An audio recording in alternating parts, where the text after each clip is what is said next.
வணக்கம். உங்களை அன்புடன் வரவேற்கிறது அக்யூப் டிவி தமிழ் செய்திகள்.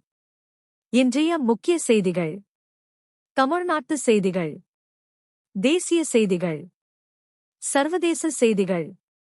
மேலும் அறிவியல் உலகில் இடம்பெறும் புதிய கண்டுபிடிப்புகள், மனிதன் உருவாக்கிய பொது கண்டுபிடிப்புகள் மற்றும் புதுமையான முன்னேற்றங்கள் பற்றிய சிறப்பு தொகுப்பு. உலகம் முழுவதும் நடைபெறும் முக்கிய நிகழ்வுகளை நேர்மையாகவும் விரைவாகவும் நம்பகத்தன்மையுடனும் உங்களிடம் கொண்டு வரும் அக்யூப் டிவி. இப்போது செய்திகள். தமிழகத்தில் அதிமுக மீண்டும் ஆட்சிக்கு வரும். எடப்பாடி பழனிசாமி நல்லாட்சி தருவார் என்று தெரிவித்துள்ள அக்கட்சியின் மூத்த தலைவரும் மாநிலங்களவை எம்பியுமான தம்பிதுரை, இது தொடர்பாக கட்சி பல்வேறு கட்ட ஆலோசனைகளில் ஈடுபட்டு வருவதாக தெரிவித்துள்ளார். இது தொடர்பாக செய்தி நிறுவனம் ஒன்றுக்கு பேட்டி அளித்துள்ள அவர், ஏராளமான ஆலோசனைகள் நடைபெற்று வருகின்றன. இப்போது என்னால் எதையும் உறுதியாக சொல்ல இயலாது. அனைத்தும் உரிய நேரத்தில் நடக்கும்.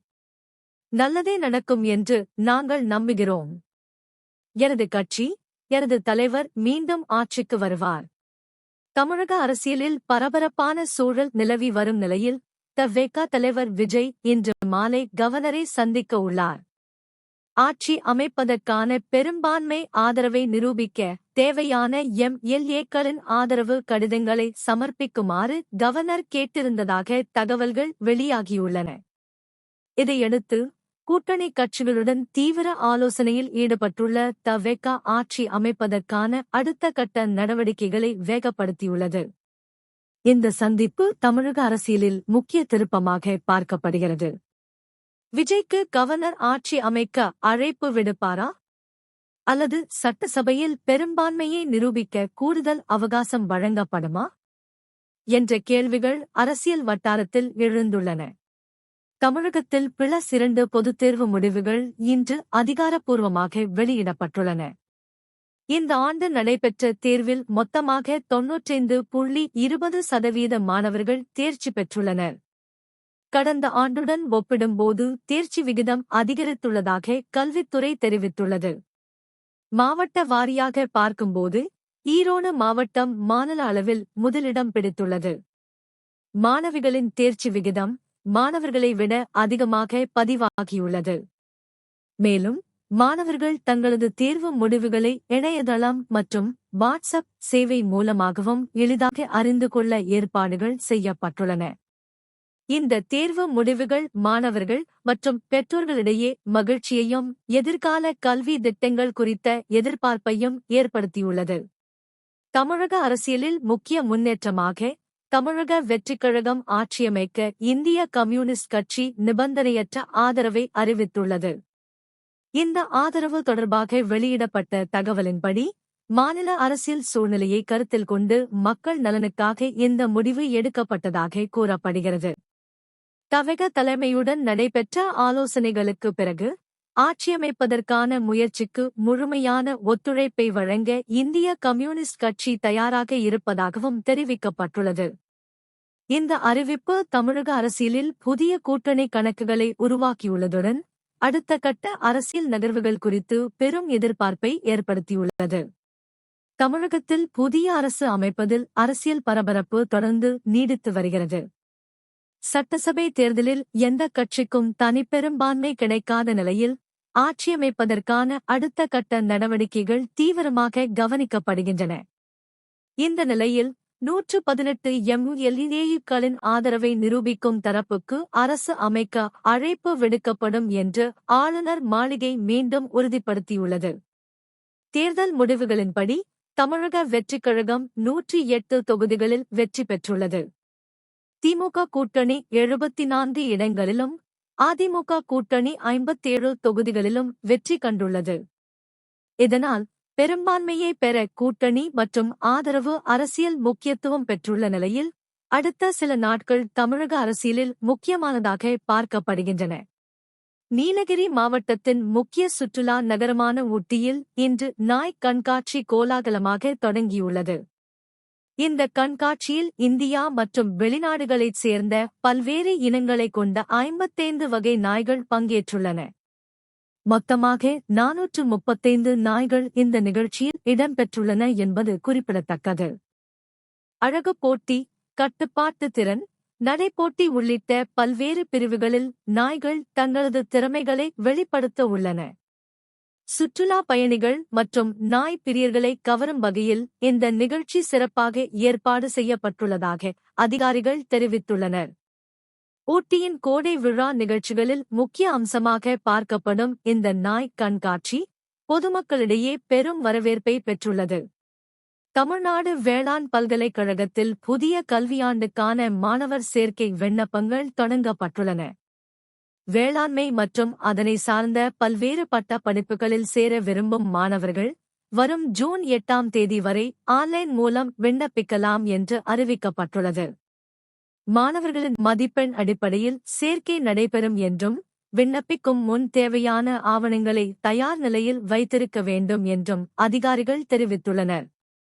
வேளாண் கல்வி மற்றும் தொழில்நுட்பத் துறைகளில் அதிகரித்து வரும் வாய்ப்புகளை கருத்தில் கொண்டு இந்த ஆண்டு அதிகமான மாணவர்கள் விண்ணப்பிப்பார்கள் என எதிர்பார்க்கப்படுகிறது. மேலும் விவரங்கள் மற்றும் விண்ணப்ப நடைமுறைகள் பல்கலைக்கழகத்தின் அதிகாரப்பூர்வ இணையதளத்தில் வெளியிடப்பட்டுள்ளன. நாடு முழுவதும் பொதுமக்கள் பயன்பெறும் வகையில் புதிய டிஜிட்டல் சேவை திட்டத்தை மத்திய அரசு அறிமுகப்படுத்தியுள்ளது.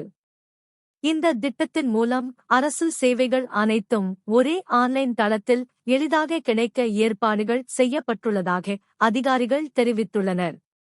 ஆதார், வருமானச் சான்று, ஓய்வூதியம், கல்வி உதவித்தொகை உள்ளிட்ட பல்வேறு சேவைகள் இனி விரைவாக பெற முடியும் என கூறப்பட்டுள்ளது. மேலும் கிராமப்புற மக்களும் டிஜிட்டல் சேவைகளை எளிதில் பயன்படுத்தும் வகையில் சிறப்பு உதவி மையங்கள் தொடங்கப்படவுள்ளதாக அறிவிக்கப்பட்டுள்ளது. இந்த திட்டம் நிர்வாக செயல்பாடுகளை வேகப்படுத்துவதோடு பொதுமக்களின் நேரச் செலவையும் குறைக்கும் என்று மத்திய அரசு தெரிவித்துள்ளது. பிரிட்டனில் நடைபெற்ற ஆரம்ப கட்ட தேர்தல் முடிவுகளில் லேபர் கட்சிக்கு ஏற்பட்ட பின்னடைவுக்குப் பிறகும் தாம் பிரதமர் பதவியில் இருந்து விலகப் போவதில்லை என்று கியர் ஸ்டார்மர் தெரிவித்துள்ளார். தேர்தல் முடிவுகள் குறித்து பேசிய அவர், மக்கள் தெரிவித்துள்ள கருத்துக்களை மதிப்பதாகவும், கட்சியை மேலும் வலுப்படுத்த தேவையான மாற்றங்கள் மேற்கொள்ளப்படும் என்றும் கூறினார். சில பகுதிகளில் லேபர் கட்சி எதிர்பார்த்த வெற்றியை பெறாத நிலையில் அரசியல் வட்டாரங்களில் பல்வேறு விமர்சனங்கள் எழுந்துள்ளன. இருப்பினும் தனது தலைமையின் மீது முழு நம்பிக்கை உள்ளதாக ஸ்டார்மர் தெரிவித்துள்ளார். மேலும் நாட்டின் பொருளாதாரம், பொது சேவைகள் மற்றும் மக்களின் நலனில் தொடர்ந்து கவனம் செலுத்துவோம் என்றும் அவர் உறுதியளித்துள்ளார். ஈரான், இஸ்ரேல் மோதல் தொடர்பான பதற்றம் மீண்டும் அதிகரித்து வரும் நிலையில் ஐக்கிய அரபு அமீரகம் மீது ட்ரோன் மற்றும் ஏவுகணை தாக்குதல் நடைபெற்றதாக தகவல்கள் வெளியாகியுள்ளன. ஐக்கிய அரபு அமீரக பாதுகாப்பு அமைப்புகள் வான்வழி தாக்குதல்களை தடுத்து நிறுத்தும் நடவடிக்கையில் ஈடுபட்டதாக அதிகாரப்பூர்வ தகவல்கள் தெரிவிக்கின்றன. போர் நிறுத்த ஒப்பந்தம் அமலில் இருந்தபோதிலும் தொடர்ச்சியான தாக்குதல்கள் காரணமாக மத்திய கிழக்கு பகுதியில் மீண்டும் பதற்றமான சூழல் உருவாகியுள்ளது. இந்த தாக்குதல்களுக்கு பின்னால் ஈரான் இருப்பதாக சில தகவல்கள் வெளியாகியுள்ள நிலையில் தெஹ்ரான் தரப்பில் அதற்கு மறுப்பு தெரிவிக்கப்பட்டுள்ளதாக கூறப்படுகிறது. இந்த சம்பவம் உலக நாடுகளிடையே கவலையை ஏற்படுத்தியுள்ளதுடன் எண்ணெய் விலை மற்றும் சர்வதேச பாதுகாப்பு சூழலிலும் தாக்கத்தை ஏற்படுத்தும் என நிபுணர்கள் எச்சரித்துள்ளனர். விஞ்ஞானிகள் நீரை அடிப்படையாக கொண்ட புதிய வகை நீண்ட ஆயுள் பேட்டரியை உருவாக்கியுள்ளதாக தகவல் வெளியாகியுள்ளது. இந்த புதிய பேட்டரி வடிவமைப்பில் நச்சுத்தன்மை கொண்ட வேதிப்பொருட்கள் பயன்படுத்தப்படவில்லை என்பதால் இது சுற்றுச்சூழலுக்கு பாதுகாப்பானதாக கருதப்படுகிறது. மேலும் இந்த பேட்டரி பல நூற்றாண்டுகள் வரை செயல்படும் திறன் கொண்டதாகவும் பயன்படுத்திவிட்ட பிறகு பாதுகாப்பாக அகற்றக்கூடியதாகவும் ஆய்வாளர்கள் தெரிவித்துள்ளனர். தற்போதைய லித்தியம் சார்ந்த பேட்டரிகளுக்கு மாற்றாக இந்த தொழில்நுட்பம் எதிர்காலத்தில் முக்கிய பங்காற்றும் என்று நிபுணர்கள் கூறுகின்றனர்.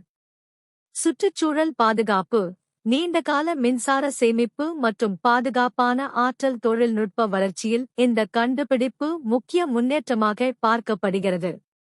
எகிப்தில் கண்டெடுக்கப்பட்ட 1600 ஆண்டுகள் பழமையான மம்மி ஒன்றில் இருந்து பண்டைய கிரேக்க இலக்கியத்தின் முக்கிய படைப்பான இலியட் காவியத்தின் துணுக்குகள் கண்டுபிடிக்கப்பட்டுள்ளதாக ஆய்வாளர்கள் தெரிவித்துள்ளனர். புகழ்பெற்ற கவிஞர் ஹோமர் எழுதியதாக கருதப்படும் இந்த காவியத்தின் சில பகுதிகள் மம்மியின் உடல் சுற்றப்பட்டிருந்த பொருட்களுக்குள் பதியப்பட்டிருந்ததாக கூறப்படுகிறது. ஆய்வாளர்கள் மேற்கொண்ட ஆய்வின் போது பழமையான எழுத்து வடிவங்களும் வரலாற்று குறிப்புகளும் கண்டறியப்பட்டன. இது பண்டைய எகிப்து மற்றும் கிரேக்க நாகரிகங்களுக்கிடையிலான கலாச்சார தொடர்புகளை வெளிப்படுத்துவதாக நிபுணர்கள் தெரிவித்துள்ளனர். இந்த கண்டுபிடிப்பு வரலாறு, தொல்லியல் மற்றும் இலக்கிய ஆய்வுத் துறைகளில் பெரும் முக்கியத்துவம் வாய்ந்த ஒன்றாக பார்க்கப்படுகிறது. உடல் பருமன் தொடர்பான ஆய்வில் விஞ்ஞானிகள் புதிய மற்றும் ஆச்சரியமான தகவலை கண்டுபிடித்துள்ளனர். இதுவரை உடலில் சேமிக்கப்பட்டுள்ள கொழுப்பை வெளியேற்ற உதவும் என்று கருதப்பட்ட ஒரு முக்கிய புரதம், உண்மையில் உடலின் ஆரோக்கியமான கொழுப்பு சமநிலையை பராமரிக்க முக்கிய பங்கு வகிப்பதாக ஆய்வில் தெரியவந்துள்ளது. இந்த கண்டுபிடிப்பு உடல் பருமன் உருவாகும் விதம் மற்றும் கொழுப்பு மாற்றுச் செயல்முறைகள் குறித்து விஞ்ஞான உலகின் தற்போதைய புரிதலை மாற்றக்கூடியதாக பார்க்கப்படுகிறது. மேலும் இந்த ஆய்வு எதிர்காலத்தில் உடல் பருமன் மற்றும் அதனுடன் தொடர்புடைய நோய்களுக்கு புதிய சிகிச்சை முறைகளை உருவாக்க உதவக்கூடும் என்று ஆய்வாளர்கள் தெரிவித்துள்ளனர். இந்த தகவல் மருத்துவ மற்றும் உயிரியல் ஆராய்ச்சித் துறைகளில் பெரும் கவனத்தை ஈர்த்துள்ளது. இன்றைய முக்கிய செய்திகள் உங்களுக்கு பயனுள்ளதாக இருந்ததாக யாம் நம்புகிறோம். காணொளியை கண்டமைக்கு நன்றி. இந்த காணொளி பிடித்திருந்தால் லைக் செய்யுங்கள், உங்கள் கருத்துக்களை பகிருங்கள், நண்பர்களுடன் ஷேர் செய்யுங்கள். மேலும் தினமும் இவ்வாறான உடனடி மற்றும் நம்பகமான செய்திகளை அறிய எங்கள் அக்யூப் டிவி தமிழ் செய்திகள் சேனலை சப்ஸ்கிரைப் செய்ய மறக்காதீர்கள். நன்றி நண்பர்களே. மீண்டும் சந்திப்போம்.